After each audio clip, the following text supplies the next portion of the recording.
यार सध्या young generation मध्ये ही प्रॉब्लेम खूप बघितल्या जाते की त्यांचे केस खूप लवकर पांढरे होत आहे किंवा गळायला स्टार्ट होत आहे आणि स्किन प्रॉब्लेम्स तर माहितीच आहे की ती खराब होत चालली आहे. पण यासाठी आपण उपाय आणलाय. आपल्यासोबतच आहे आज. Hello and welcome on MGM 90.8 FM. This is RJ Manisha with you. आणि सध्या माझ्यासोबत आहे डॉक्टर रोहिणी काचोळे मॅम. नमस्ते मॅम. नमस्कार. राईट. तर सर्वात पहिले मॅम बद्दल मला सांगायला आवडेल की मॅम आपल्या 35 वर्षापासून केस व त्वचा विकारांवरील उपचारांसाठी खूप फेमस आहे. छत्रपती संभाजीनगरमध्ये डर्मॅटोलॉजिस्ट, हेअर ट्रीटमेंट सगळं काही मॅमकडे आयुर्वेदिक पद्धतीने भेटतं आपल्याला. आणि खरंच मॅम आजच्या काळाची गरज आहे आयुर्वेदिक. आणि त्यासोबत आता सोरायसिस बद्दल तर आपण खूप जाणून घेतले. याचे प्रकार काय असतात हेही बघितलं. त्यामधनं एक स्काल्प सोरायसिस मधून आहे. तर हे एक्झॅक्टली काय आहे? ह्या स्काल्पच्या सोरायसिस मध्ये बऱ्याच वेळा असं होतं की नुसतं स्काल्पला असतो तो. अच्छा. खाली शरीरावर नाही होत. आणि आमचा तर म्हणजे माझा तर अनुभव असा आहे की ज्यावेळेस स्काल्प सोरायसिस झालेला आहे तो जर कंट्रोलमध्ये तिथे नाही आला तर तो तिथून खाली होणार. ओके. होतो आणि ही हिस्ट्रीमध्ये आम्हाला सापडतं पण. तर त्यामुळे काय असतं की स्काल्प सोरायसिस हा अतिशय महत्वाचा आहे. आणि जो काही लोक डॅन्ड्रफ म्हणतात, आता ऍक्च्युअली डॅन्ड्रफचे पण तसे दोन प्रकार असतात. एक डॅन्ड्रफ असतो नुसतं कोरडा पडणारा. ती काही लोक असतात की नुसते शॅम्पू लावतात, कंडिशनर लावतात, वाटेल त्या गोष्टी लावतात आणि ते तेल कधी लावत नाही फॅशनच्या नावाखाली. ओके. किंवा काही लोकांना वाटलं आणखीन एक त्याच्यात एक अजून लोकांना कोणीतरी सांगितलेलं असतं की डॅन्ड्रफ मध्ये तुम्ही तेल लावू नका. हे असे पण काही लोक सांगतात किंवा वाचतात किंवा वाटेल ते सोशल मीडियावर कोणीतरी काहीतरी सल्ले द्यायला लागलेत आजकाल. त्यामुळे ते चुकीच्या सल्ल्यांमुळे ती लोक आणखीन त्या डॅन्ड्रफला ते परत तेल लावत नाहीत. तो जो काही कोरडा डॅन्ड्रफ आहे त्याला खास नसते. तो नुसतं केस झटकले की खाली पडतो. आणि तो तेवढा पुरतो तेवढा आपल्याला लगेच लक्षात येतो की तो डॅन्ड्रफ आहे म्हणून तो तेवढा. पण तो त्रासदायक नसतो त्यावेळेस तो कोंड्यातला प्रकार. दुसरा एक असतो तो तेलकट असतो. तो खूप अगदी असं चिटकून बसलेला असतो आणि प्रचंड खाज असते की लोक सारखे काही ना काही शार्प कुठला तरी पॉईंट घेऊन खाजवत असतात ते. ओके. आता हा जर हे नुसतं इथपर्यंत जर असेल तर ते ठीक आहे. पण ह्याच्यातून ज्यावेळेस तो त्यांनी दुर्लक्ष केला मग लोक मोस्टली प्रिफर काय करतात अँटी डॅन्ड्रफ शॅम्पू. ओके. आता हा सगळ्या लोकांना माहिती की लोक आजकाल प्रत्येक वेळेस डॉक्टरकडे जात नाही, सरळ मार्केटला जातात, वाटेल त्या प्रकारचे अँटी डॅन्ड्रफ शॅम्पू घेतात आणि अप्लाय करायला सुरुवात करतात. आता अँटी डॅन्ड्रफ शॅम्पू काय करतो, फक्त वरचा स्काल्पचा धुतो तो. फक्त स्काल्पचा डॅन्ड्रफ धुतला जाईल. पण डॅन्ड्रफ हा खाली आहे, तो तिथून परत रिग्रोथ होतो 3-4 दिवसात. मग पुन्हा आपण 3-4 दिवसांनी परत शॅम्पू करतो, परत तो निघतो, परत निघतो. तेवढंच पुरतं ते काम. ही प्रोसेस जर वर्षानुवर्ष चालू राहिली, लोक अक्षरशः 7-7, 8-8, 10-10 वर्षापासूनचा डॅन्ड्रफ घेऊन येतात. कारण तो जातच नाही. ही ट्रीटमेंट नुसती टेम्पररी झाली. धुणं म्हणजे वरचाच लेअर, त्याला प्रॉपर ट्रीटमेंट नाही केली तर काय करणार तो. त्याचंच रूपांतर हळूहळू म्हणा त्या ह्याच्यामध्ये ते स्केलिंग सुरुवात होती आणि मग त्याचे स्केल दिसायला लागतात आणि स्किनला असे जाड जाड दिसतात. आणि ही कधी लक्षात येतं, जास्त ते कंगवा करतात. काही लोक तर कंगवा पण नाहीत करत वर्षानुवर्ष. आजकाल हे नवीन मला फॉरेन कंट्रीमध्ये आहे. अरे पण नाही, तिथे सुद्धा त्यांचे वेगळ्या प्रकार असतात ती लोक. पण तसं म्हणजे आपल्याकडे आपण सगळं वेस्टर्न फॉलो करतोय त्याच्यामुळे काय चुकत चाललंय. म्हणजे कंगवा हा करायला पाहिजे. मुलं असू द्या मुली, काही काही मुली पण मुलं पण. मला खूप गंमत वाटते की कोम्बिंग करायचं नाही म्हणजे काय. आणि मग त्याच्यामुळे काय होतं, काही वेळेस त्यांनी जर केला किंवा लक्षात आलं आपल्याला सरळ हात घातला आणि हाताला काहीतरी रफ लागतंय आणि मग ते रफ लागल्यानंतर ते सटकतं म्हणा किंवा तेवढा तो भाग वरून खाली काहीतरी रफ एक अप अँड डाऊन आहेत स्किन मध्ये असे ते दिसायला लागतात किंवा मग नख काढायची सवय लागते, मग खपल्या निघायला लागतात. मग कधी कधी कानाच्या मागची बाजू, कानाच्या मागे फोल्ड असतो ना कानाच्या आणि स्किनच्या मध्ये, त्या फोल्डवर तिथं थिकनेस यायला लागतो त्या स्किनचा. त्याच्यानंतर कानाच्या आतमध्ये पण तिथे पण बुरशी जमा झाल्यासारखं त्याचे पण पापुद्रे निघायला लागतात आणि चिकटपणा यायला लागतो. ह्या स्किनवर एक वेगळ्या प्रकारचा चिकटपणा येतो. मग ती लोक आणखीन जास्त कॉन्सन्ट्रेटेड असलेले शॅम्पूज वापरतात, म्हणजे आणखीन त्याचं नुकसान करतात आणि ह्याच्यात ते लोक अडकतात. मग तो स्काल्प सोरायसिस होतो. मग त्यांच्या लक्षात येतं की तो निघत नाहीये खपली. ती स्किनला इतकी चिकटलेली असते की ती हळूहळू वाढत खालपर्यंत कपाळावर येते, इथपर्यंत येते, ह्या कानांना येते, इथे सगळीकडे दिसायला लागते. तोंडावर दिसायला लागल्यावर घाबरतात, नाही हे काहीतरी वेगळं आहे. मग ते डॉक्टरांकडे येतात. मग तिथं डॉक्टर कोणता सिलेक्ट करायचा हे त्यांचं महत्वाचं आहे की परत आपण ट्रीटमेंटमध्ये सप्रेस करणारे डॉक्टर जर सिलेक्ट केले, ती पॅथी जर सिलेक्ट केली, तिथे परत प्रॉब्लेम येतात. ओके.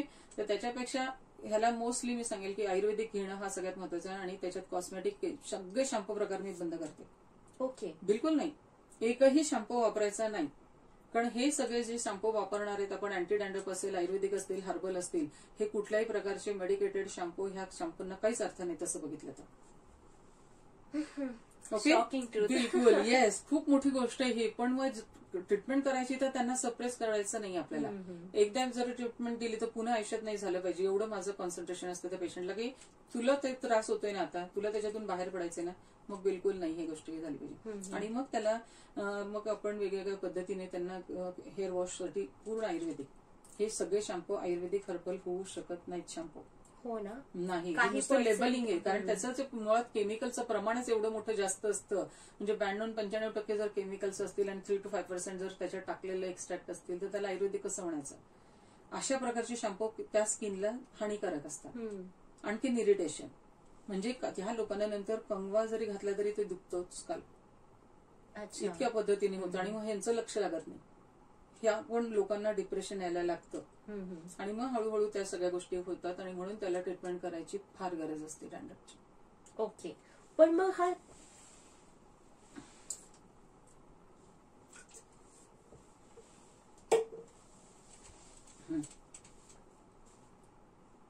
ओके, पण मग हा स्काल्प सोरायसिस होतो का, याचे कारण काय आहे? हेच आहे की सतत रिपीटेडली ऑइल न करणं. ओके, वर्षानुवर्ष काही ऑइल न करणारी लोक आहे. कॉन्सन्ट्रेटेड सगळ्या गोष्टी वापरणं. ओके, दुसरी गोष्ट सगळ्यात जास्त ह्याचं प्रमाण आजकाल दिसायला लागलेलं आहे ते जी लोक जास्त जागरण करतात. अच्छा, लेट झोपणं, लेट उठणं. मग जेवणाच्या पद्धती तशाच, रात्रभरही काही लोक खाणारी आहेत. टाइमपास म्हणून जे काही लोक कुठल्या कुठल्या स्वरूपाची कामं करतात, काही ऑनलाईन असतात, काही आजकाल इंटरनॅशनल कंपन्यांमध्ये कामं करणारी असतात. मग झोप येऊ नये म्हणून त्याही वेळेस खायचं. मग त्याचा डायजेशनवर पण परिणाम. स्काल्पवर सकाळी उठलं की मग रात्री जागरण असतात म्हणून सकाळी 9, 10, 11 वाजता उठणार. त्याच्यामुळे पोटाचा प्रॉब्लेम येणार.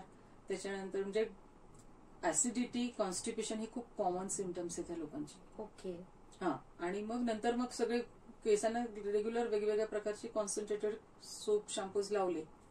आणि अजून यासोबत काय सिम्पटम्स आहेत? कशाचे? सोरायसिस स्काल्पचे. स्काल्पमध्ये इचिंग, ओके, हे जास्त तर दिसतच ते. आणि हेअर लॉस तर होणार बिलकुल, कारण इतक्या मोठ्या प्रमाणामध्ये त्याचं स्किनचं रेस्पिरेशन बंद होतं, स्किन हेल्दी राहत नाहीये. आणि केस पण चिटकतात, कधी कधी त्याला चिकटपणा येतो, कधी कधी त्याच्यातून एक सिक्रेशन पण निघतं जर जास्त झालं तर. हा, त्याच्यातून एक थोडंसं असं पाण्यासारखं सिक्रेशन यायला लागतं, तर ते पण त्याला चिटकतात ते. तर हेअर लॉस पण होतो त्याच्यामध्ये. तर ही सगळी त्याच्यातली सगळी लक्षणं आहेत ते स्काल्पची. आणि स्काल्प सोरायसिस मध्ये पण तणावामुळे काही फॅक्टर्स आहेत का की जे वाढतात वगैरे?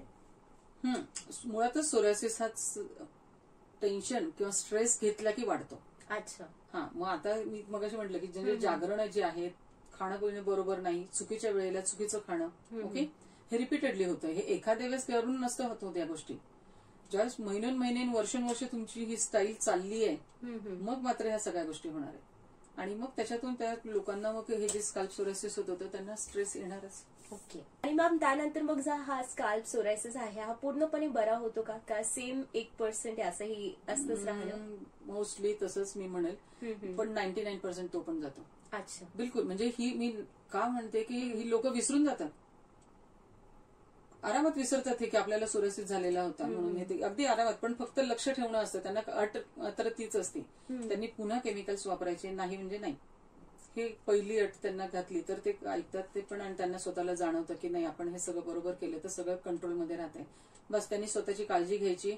एवढ्या जर गोष्टी काळजी घेतल्या तर त्यांना परत होत नाही.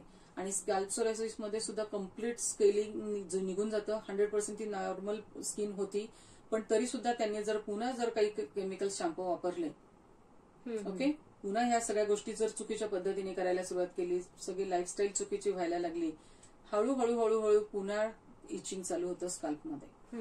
कारण इरिटेशन होणार त्याला. त्याचं कसं असतं की स्काल्पमध्ये सगळ्यांना बाय बर्थ एक प्रोटेक्टेड लेअर आहे, असतोच तो, प्रत्येकाला असतो, बाय बर्थ असतो.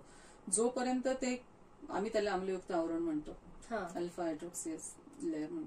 तर तो जो लेअर आहे, तो लेअर जोपर्यंत व्यवस्थित आहे तोपर्यंत कुठलाच काही प्रॉब्लेम येत नाही. ना डॅन्ड्रफ होणार आहे, ना हेअर लॉस होणार आहे, काहीच होत नाही. इतकं सगळं परफेक्टली चालू असतं. आपलं शरीर खूप परफेक्ट आहे, फक्त आपण त्याच्याकडे लक्ष देत नाही आणि आपण त्याच्या खोड्या काढतो.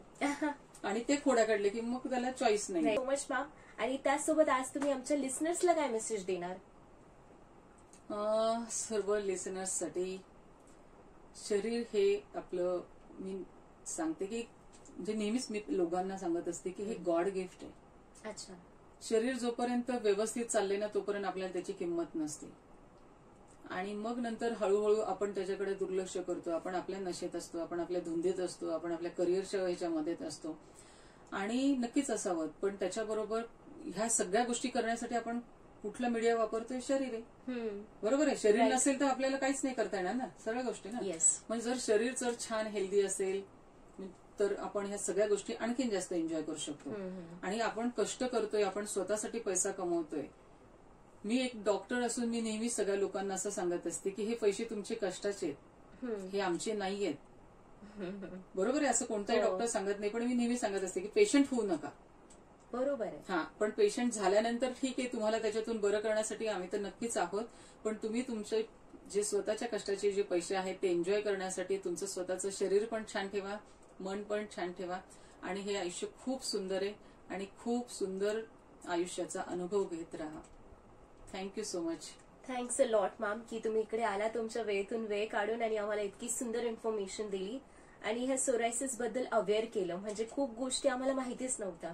तर जेव्हा माहिती नसलं तर मग उपाय शोधणं अजून डिफिकल्ट होतं.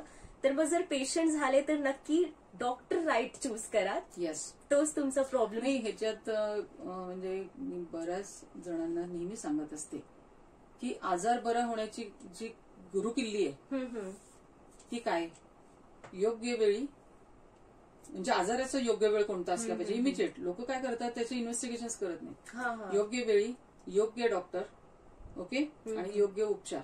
बरोबर. ह्या 3 गोष्टी जर परफेक्ट झाल्या तर तो नक्कीच कुठलाही, मग इव्हन दो मी नेहमी सांगते की इव्हन कॅन्सर सुद्धा हा सुद्धा बरा होऊ शकतो. त्याच्यामध्ये तो काहीच प्रश्न येत नाही. पण योग्य वेळ म्हणजे प्रॉपर वेळी, इमिजिएट. आपण निग्लेक्ट करतो ना इनिशियली, म्हणून मग ते प्रॉब्लेम जास्त वाढतात. कोणताही आजार एका रात्रीत होत नाही, कधीच कोणाला होत नाही. कोणताही आजार नाही एका रात्रीत कधीच नाही होत. मग हे जे आजार जनरली होतात ते सिम्पटम करत असतात, म्हणजे आपल्याला जागरूक करत असतात, जाणीव देत असतात की नाही तुम्हाला हे होतंय, लक्ष द्या. पण आपण त्याच्याकडे दुर्लक्ष केलं की मग तो त्याचं मोठं रूप घेतो. बरोबर. अजून लक्ष नाही दिलं की अजून मोठं रूप घेतो आणि मग तो मोठा आजार मग जास्त दिवस घेतो. Yes, thanks a lot ma'am. Thank you so much. Thank you so much. End वैसे भी जान है तो जहान है कहते हैं, तो take care of your self and stay tuned to MGM 90.8 FM. साथ है तो बात है.